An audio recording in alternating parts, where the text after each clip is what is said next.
The Galactic Concord had ruled the stars for 12,000 years. 17 great species had joined together to form this mighty alliance. They had explored every corner of the known galaxy. They had mapped every star, every planet, every moon. They believed they knew everything there was to know about the universe. They were wrong. Ambassador Keth Varys walked through the ancient halls of the Great Archive on her homeworld. She was a Velith, a tall creature with silver scales and 4 arms.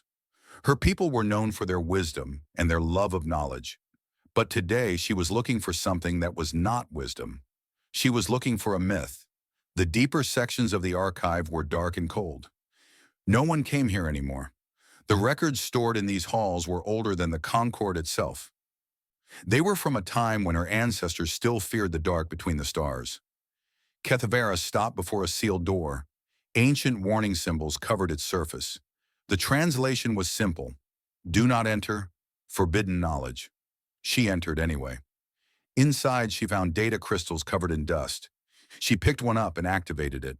A hologram appeared before her. It showed a small blue planet orbiting a yellow star. The planet was beautiful, covered in water and green land. But the data made her blood run cold. The planet had a gravity that would crush most species. Its atmosphere contained a gas that was poison to 90% of known life forms. The water that covered it was filled with acid. The star it orbited sent deadly radiation to its surface every single day. It was a death world. Nothing should have been able to live there, but something did. The hologram changed. It showed creatures walking on 2 legs. They had soft skin with no scales or armor. They had no claws, no venom, no natural weapons of any kind. They looked weak. They looked fragile. The ancient text called them many names: the enduring ones, the persistent, the unstoppable. But their own name for themselves was simple: humans. Kethvaris read the ancient records with growing fear. These humans had evolved on their death world through endless struggle. They had survived ice ages that covered their planet in frozen death. They had survived plagues that killed millions of their kind. They had fought and killed the great beasts that shared their world, and they had won. The records spoke of their strange abilities. They could heal from wounds that would kill any other species. They could survive without food for weeks, without water for days. They could adapt to any environment, any temperature, any condition. They felt pain, but they did not stop. They knew fear, but they did not run. They were, the ancient text said, the most dangerous thing the galaxy had ever produced. But the records were 12,000 years old. The humans had been placed under quarantine. Their entire arm of the galaxy had been sealed off, forbidden to all Concord ships. The elder races had decided it was better to leave them alone, better to forget they existed. And so, over thousands of years, they became legends, stories told to frighten children, myths that no educated being actually believed. Keth Varys had not believed either, until 3 months ago. She had been working at a deep space listening station on the edge of Concord territory. Her job was simple and boring. She listened to the void and recorded any signals that came from beyond known space. Most of the time, there was nothing, just the natural sounds of the universe. But 3 months ago, she had detected something different. It was a signal, artificial, structured, coming from the direction of the quarantine zone, the zone where humans were supposed to have destroyed themselves long ago. She had reported it to her superiors. They had told her to forget it. They had told her she was imagining things. They had told her that humans were just old stories and nothing more. But Keth Varys could not forget. She had begun her research in secret. She had found other strange reports. Ships that vanished near the quarantine border, gravitational readings that made no sense, whispers from traders who claimed they had seen massive shadows moving through the dark spaces between stars. Something was out there, something that the Concord had forgotten about, something that had been waiting in the dark for 12,000 years. The door behind her opened. Keth Varys turned to see her assistant, a young Velith named Torek. "Ambassador," he said, his voice shaking, "you need to come. Something is happening." She followed him to the communications center. The room was in chaos. Officers were running back and forth, their scales flashing with the colors of fear and panic. "What is it?" she demanded. Torek pointed at the main screen. It showed a star map of the galaxy's outer rim. Red dots were appearing one after another, spreading like a disease across the display. "We are receiving distress signals from the outer colonies," Torek said. "Something is attacking them, something we have never seen before." Kethvaras watched as another red dot appeared, and another, and another. "How many have we lost?" she asked. Torek's voice was barely a whisper. 17 systems in the last hour. "Ambassador, whatever this is, it is not slowing down. It is not stopping. It is eating everything in its path." Kethvaras looked at the spreading red dots, then back at the ancient data crystal still in her hand. The death world, the humans, the legends. She thought about the signals from the quarantine zone, the shadows moving in the dark. Perhaps, she thought, it was time to find out if the old stories were true. Perhaps it was time to wake the legends. But deep in her heart, she felt a new fear. The Concord was facing something terrible, something that was destroying their civilization. And the only hope they might have was a species so dangerous that their ancestors had locked them away and tried to forget they existed. She did not know which frightened her more, the thing that was coming to kill them all, or the thing they might have to unleash to stop it. The devouring swarm came from beyond the galaxy. No one knew where they truly came from or how long they had been traveling through the empty void between galaxies. All anyone knew was that they were hungry, and they never stopped eating. Kethvaras stood on the bridge of the command ship Eternal Light. Around her, the greatest fleet ever assembled in conquered history hung in the darkness of space. 10,000 warships from 17 different species, the combined military might of a civilization that had ruled the stars for 12,000 years. It was not enough. The swarm appeared on their sensors like a dark cloud. Millions of organic ships, each one a living creature bred for war. They moved together like a single organism, a hungry mouth spread across the stars. Admiral Vorath of the Kellic Empire stood beside Kethvaras. He was a massive creature, covered in hard shell and armed with natural blades. His people were the greatest warriors in the Concord. They had never lost a war. Today they would lose everything. "All ships, open fire," Admiral Vorath commanded. The Concord fleet unleashed everything they had. Energy beams crossed the void. Missiles flew in great swarms. Nuclear fire bloomed in the darkness. For a moment, hope filled the hearts of everyone watching. Then the swarm answered. Their ships did not fire weapons. They simply absorbed the damage and kept coming. The Concord's most powerful weapons were like insect bites to them. And when they reached the fleet, they did not shoot back. They fed. Kethvaras watched in horror as swarm creatures attached themselves to Concord ships. They did not destroy them. They ate them. Metal, flesh, energy, everything. Ships that had taken years to build vanished in minutes, consumed by creatures that seemed to exist only to devour. "Retreat!" Admiral Vorath screamed. "All ships, retreat!" But it was too late for most of them. The battle lasted 3 hours. When the silence came, 90% of the Concord's military strength was gone. Admiral Vorath was gone. The greatest warriors in the galaxy were gone. Kethvaras escaped on a small transport ship with a handful of survivors. She looked back through the window as they jumped into faster-than-light travel. The last thing she saw was the swarm consuming the wreckage, growing larger with every ship they ate. The weeks that followed were the darkest in Concord history. The swarm did not stop. They moved from system to system, world to world. They did not negotiate. They did not demand surrender. They simply arrived and consumed everything. Billions died, then hundreds of billions. Entire species were wiped from existence. Great civilizations that had stood for thousands of years were reduced to nothing. The Concord's beautiful cities became feeding grounds for monsters. Kethvaras gathered survivors where she could. Her single transport ship became a convoy of 100 vessels, all fleeing from system to system, staying one step ahead of the swarm. But they were running out of places to run. She stood in her small cabin, looking at the ancient data crystals she had taken from the archive. The death world, the humans, the legends.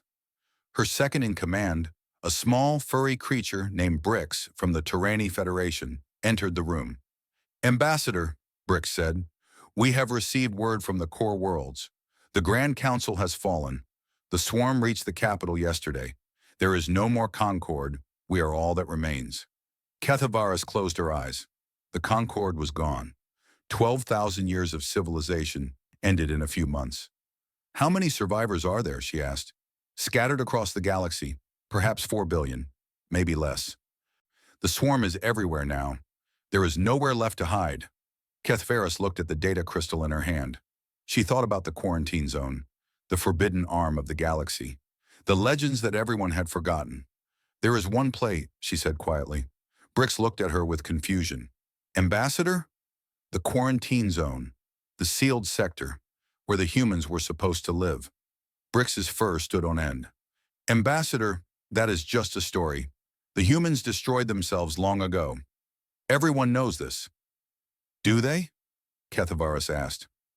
I detected signals from that region months ago. Artificial signals, structured communications. Something is alive in that sector, Brix. Something our ancestors feared so much that they locked it away and tried to forget it existed. Even if humans are real, Brix said, why would they help us? We abandoned them. We sealed them away like prisoners. Because they are our only hope, Kethyvaris said. The swarm cannot be stopped by anything we have. We need something different, something that our ancestors called the most dangerous thing in the galaxy. She stood and walked toward the bridge. Set course for the quarantine zone, she ordered her crew. All ships. Her navigation officer, a young Velith, looked at her with fear. Ambassador, that region is forbidden. No Concord ship has entered it in 12,000 years. We do not know what is there. Then we will find out, Kethyvaris said. We are the last of our civilization. We have nothing left to lose. If the legends are true, then the humans might be able to save us. And if they are false, then we will die among myths rather than under the shadow of those monsters. She looked out at the stars. Either way, we will have our answer. The convoy changed course. 100 ships carrying the last survivors of 17 species turned toward the Forbidden Zone, toward the sealed sector, toward the death world and the creatures that had evolved there. Behind them, the devouring swarm continued its feast, growing larger with every world it consumed. And somewhere ahead in the darkness of the Forbidden Zone, something waited. Something that had been building in silence for 12,000 years. Something that would make the swarm understand, for the first time in its existence, what it meant to be prey instead of predator. But Kethyvaris did not know that yet. She only knew that she was flying toward a legend and hoping it would not be just a story. The convoy dropped out of faster-than-light travel into a system none of them had ever seen. A yellow star burned at its center, warm and steady. 8 planets circled it in quiet paths. It looked peaceful. It looked empty. Then their sensors screamed. Kethyvaris gripped her command chair as red warnings filled every screen on the bridge. Ships were appearing all around them. Hundreds of them. Thousands of them. They had been hidden somehow, invisible until the convoy arrived. Where did they come from? Brix shouted, panic in his voice. Kethyvaris stared at the tactical display. The alien ships were like nothing she had ever seen. No smooth curves or elegant designs. These were brutal machines, covered in heavy armor and bristling with weapons. They looked like they were built for one purpose only: war. The convoy was completely surrounded. Escape was impossible. Ambassador, her communications officer said, voice shaking, we are being scanned. Deep scans. They are looking at everything. Our ships, our weapons, our biology, everything. Do not power up weapons, Kethyvaris ordered. Do not make any threatening moves. We came here asking for help, not looking for a fight. Long minutes passed.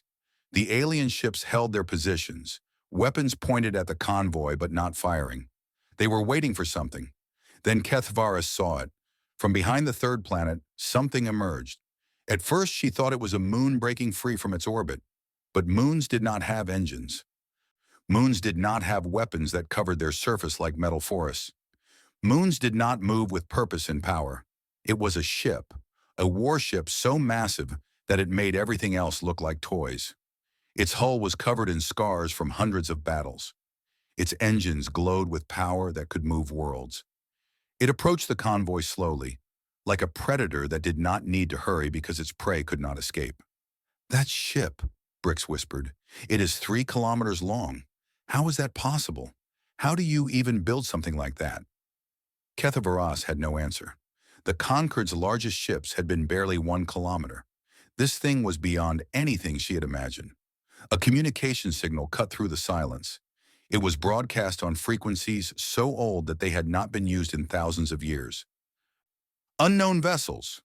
The voice was calm and cold. You have entered Terran Protectorate space. Identify yourselves and state your intentions. You will not receive a second warning. Kethyvaras stood slowly. Her legs were shaking, but she forced them to be still. This is Ambassador Kethyvaras of the Velith hierarchy, or what remains of it. We are refugees. Our worlds have been destroyed. Our people have been killed. We have come seeking help. There was a pause, then the voice spoke again. Refugees from where?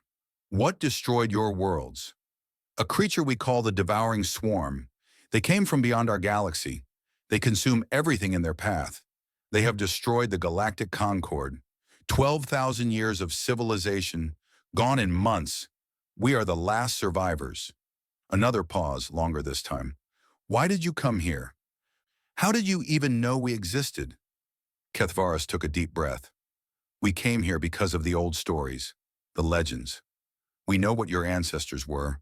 We know why our ancestors sealed this region and tried to forget you existed.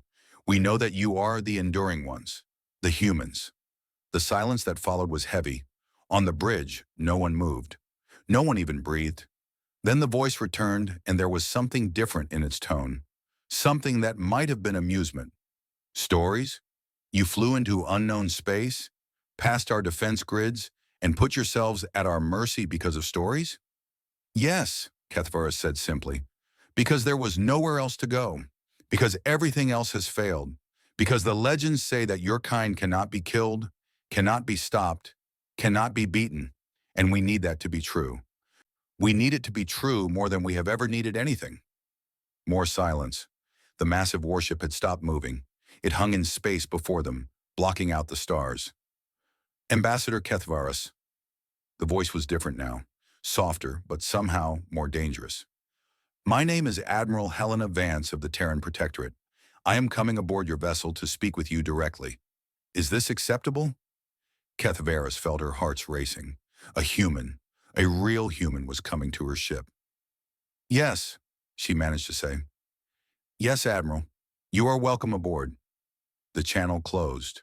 Around the convoy, the human warships maintained their positions, silent, watching, waiting. Brix moved closer to Kethyvaras. Ambassador, he whispered, are you sure this is wise? We have just told them that their ancestors were considered so dangerous that they were locked away and forgotten. They might not be happy about that. Kethyvaras looked at the massive warship floating before them. She thought about the swarm, still out there, still consuming everything. She thought about the billions who had died, the civilizations that no longer existed. We do not have the luxury of wisdom anymore, she said. We only have desperation, and I will accept whatever the humans offer, even if it is anger, even if it is punishment, because the alternative is extinction. A small shuttle detached from one of the human ships and began approaching the convoy. The legend was coming to them, and soon Kethyvaras would learn if the old stories were true. Admiral Helena Vance was not what Kethyvaras had expected. The ancient texts had described humans as monsters, terrifying creatures born from a world of death and violence. Kethyvaras had imagined claws and fangs and eyes filled with hunger. Instead, the woman who walked onto her ship was small, smaller than most Concord species. She had no natural armor, no weapons growing from her body, no obvious threat. Her skin was soft and brown. Her hair was black and pulled back from her face. She wore a simple gray uniform with medals on her chest. But her eyes were something else. They were dark and calm, and they missed nothing. They swept across the room, cataloging every person, every weapon, every possible threat. And behind that calm surface, Kethyvaras saw something ancient and patient and very, very dangerous. This was a predator wearing the skin of something harmless. This was a creature whose kind had clawed their way to the top of a death world's food chain and then kept climbing until they reached the stars. Kethvaras bowed her head in greeting. Admiral Vance, thank you for meeting with us. Vance nodded slightly. Her movements were efficient, wasting no energy. She walked to the center of the meeting room and stood there, hands clasped behind her back. Ambassador, you have traveled a long way to find stories. Tell me about your swarm. Keith Varys told her everything.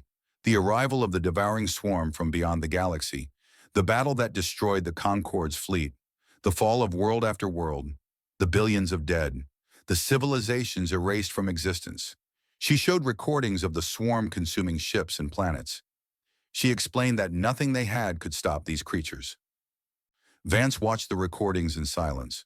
Her face showed no expression. When Kethvaras finished, the Admiral was quiet for a long moment. How many survivors? Vance finally asked. Perhaps 4 billion across all species. We are scattered and hiding, dying slowly. Vance turned away and walked to a window. She looked out at the stars for a long time. When she spoke again, her voice was quiet. Do you know what my species did for 10,000 years, Ambassador? Kethvaras shook her head. We looked up at the stars and wondered if anyone else was out there. We sent messages into the void, radio signals, mathematical patterns, anything that might prove we were not alone. We built monuments pointing at the sky. We wrote stories about meeting other beings among the stars. We hoped, she paused. And when we finally developed the technology to leave our world, to travel between stars, do you know what we found? What? Kethvaras asked. Nothing. Vance turned back to face her. We found empty worlds, dead cities, ruins of civilizations that had destroyed themselves long ago. We searched and found only silence. We thought we were alone, the last living things in a dead universe. She stepped closer to Kethvaras. We did not know about your Concorde. We did not know about the quarantine. We only knew that every world we visited was empty and every signal we sent was never answered. We thought we were the only ones left. Kethvaras felt shame wash over her. The Concorde had sealed the humans away and forgotten them. They had left an intelligent species to believe they were alone in the universe. It was cruel beyond words. I am sorry, she said. Our ancestors were afraid of you. They did not understand you. They made a terrible mistake. Vance smiled. It was not a warm smile. Perhaps they were right to fear us. Perhaps they knew exactly what we were and what we would become if given enough time. She walked to a console and activated a display. Suddenly, the room was filled with holographic images of ships. Thousands of ships. Tens of thousands. More ships than Kethvaras had ever seen. While we thought we were alone, we did not stop building, Vance said. We spread across 300 star systems.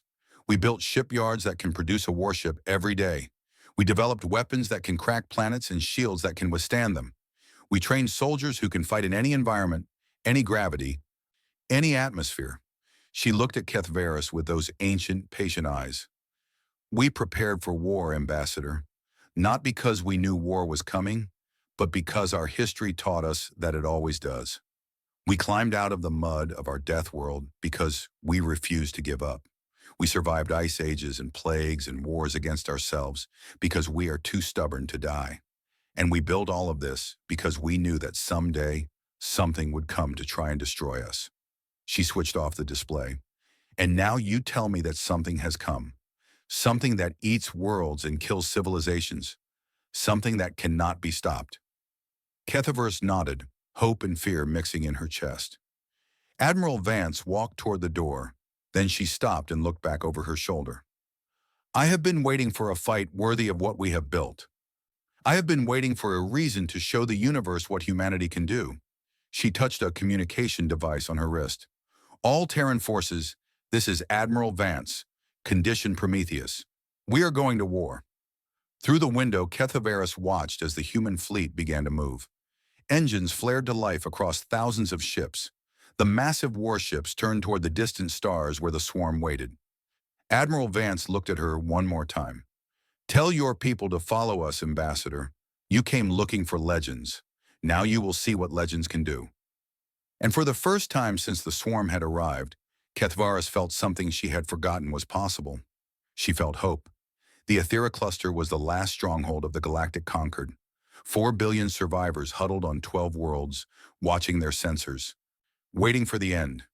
They had built what defenses they could, a few thousand ships patched together from wreckage, orbital platforms armed with whatever weapons remained, ground forces ready to fight to the last soldier. Everyone knew it would not be enough. Kethvaris stood on the bridge of the Eternal Hope, the last Concord flagship. She had brought the survivors here and told them help was coming. Many did not believe her. The humans were just stories, they said, myths and legends. She was giving them false hope. Then the swarm arrived. They came like a wave of darkness, millions of organic ships spreading across the stars. They blocked out the light of distant suns. They were so numerous that sensors could not count them all. 1 trillion hungry mouths, all pointed at the last survivors of a dead civilization. Kethvaris watched them approach on her screen. Around her, officers wept and prayed to gods that had not answered in months. Some simply stared in silence, accepting their deaths. "All ships," she commanded, her voice steady despite her fear. "Prepare to engage. We fight to the last. We do not let them take our people without a battle." The Concord's ragged fleet moved forward, thousands of ships against millions. It was not a battle, it was a sacrifice. And then the swarm stopped. Kethvaris leaned forward, confused. The swarm never stopped. They never hesitated. They simply consumed. "Ambassador," her sensor officer shouted, "something is happening behind us. Multiple hyperspace signatures, massive readings, more than I can count." Kethvaris turned. The humans had arrived. They emerged from faster-than-light travel in perfect formation. 40,000 warships appearing in the darkness, like stars being born. Carriers that stretched for kilometers, already launching fighters by the hundreds. Battleships with weapons that glowed with barely contained power. Destroyers moving into attack patterns with a precision that spoke of centuries of practice. And at the center of it all, the flagship Unconquered. 3 kilometers of armor and fury and absolute confidence. Admiral Vance's voice broadcast across every frequency. Every ship in the system, Concord and Swarm alike, heard her words. "This is Admiral Helena Vance of the Terran Protectorate. We have received the Concord's distress signal, and we have answered. We have analyzed the creatures you call the Devouring Swarm. We have studied their biology, their tactics, their weaknesses." The human fleet began to spread out, weapon systems powering up across thousands of ships. "We are humanity. We are the species you never found because our ancestors decided we were too dangerous to acknowledge. We are the thing that crawled out of a death world and learned to build empires. We are the monsters your instincts should have warned you about." Kethvaris watched as human ships moved past the Concord's defensive line, putting themselves between the survivors and the swarm, protecting them, shielding them. "For 10,000 years we prepared for you. We did not know what you would look like or where you would come from, but we knew something like you would eventually appear, something that would try to destroy everything that lives. Something that would need to be stopped." The swarm began to move again, perhaps sensing that these new ships were different from the easy prey they had consumed before. The organic creatures shifted their formation, preparing to attack. Admiral Vance's voice remained calm. "You are not enemies. Enemies can be negotiated with. Enemies can be understood. You are a disease. You exist only to consume. You feel nothing, understand nothing, want nothing except to feed." The human fleet finished its deployment. 40,000 ships locked weapons on 1 million targets. "And we are the cure." The battle began. Kethvaris had seen the destruction of the Concord's fleet. She had thought she understood what war looked like. She was wrong. The humans did not fight like the Concord had fought. They did not line up and exchange fire. They swarmed and flanked and divided. Destroyers would appear behind swarm formations, fire everything they had, and vanish before the enemy could respond. Carriers released clouds of fighters that moved like angry insects, targeting the connections between swarm creatures and breaking them apart. Battleships formed walls of fire that nothing could pass through. And the weapons. The Concorde had used energy beams and missiles. The humans used things that Kethvaris had no names for. weapons that tore holes in space itself, bombs that caused swarm creatures to collapse inward and vanish, beams of light so intense that organic matter simply stopped existing. The swarm tried to adapt. They always adapted, but the humans adapted faster. Every time the swarm changed tactics, the humans were already countering them. It was like watching a chess master play against a creature that had only ever known checkers. The battle lasted 9 days. On the first day, the swarm lost 1,000,000 ships. They pushed forward anyway, not understanding what was happening. On the third day, they tried to retreat. The humans did not let them. On the fifth day, the swarm attempted to flee in multiple directions, hoping some would escape.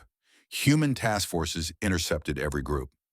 On the ninth day, Admiral Vance transmitted her final message to the swarm. You came to this galaxy to feed. You found civilizations that could not stop you. You thought there was nothing in the universe that could threaten you. On the screen, Kethvaris watched as the last swarm creatures were surrounded by human ships. You were wrong. You found us. The weapons fired. And then there was silence. The devouring swarm, the horror that had consumed 11,000 star systems, was extinct. Kethvaris stood on a platform in the Aethera system 3 months later. Around her, representatives from every surviving conquered species had gathered. Before them stood Admiral Vance and a delegation of human officers. The swarm is gone, Vance said. We have hunted down every last creature and every egg they left behind. Your galaxy is safe. A Tyranni representative stepped forward. What do you want in return? What payment do you demand for saving us? Vance looked at him with those ancient, patient eyes. We do not want payment. We want partners. We spent 10,000 years alone, believing we were the last living things in the universe. We do not want to be alone anymore. She turned to address all of them. Your ancestors feared us. Perhaps they were right to. We are dangerous. We are stubborn. We are very, very hard to kill. But we are not monsters. We protect those who need protection. We fight for those who cannot fight for themselves. This is who we are. This is what humans do. Kethvaris stepped forward. And what of the legends? The old stories that called you the most dangerous thing in the galaxy? Admiral Vance smiled. For the first time, it was a warm smile. The legends were true, Ambassador. Every word. We are exactly what your ancestors said we were. The difference is that now we fight for you, not against you. She held out her hand in a gesture that Kethvaris had learned was a human greeting. The galaxy has been through darkness, but darkness ends, and when it does, the light returns. Kethvaris took her hand.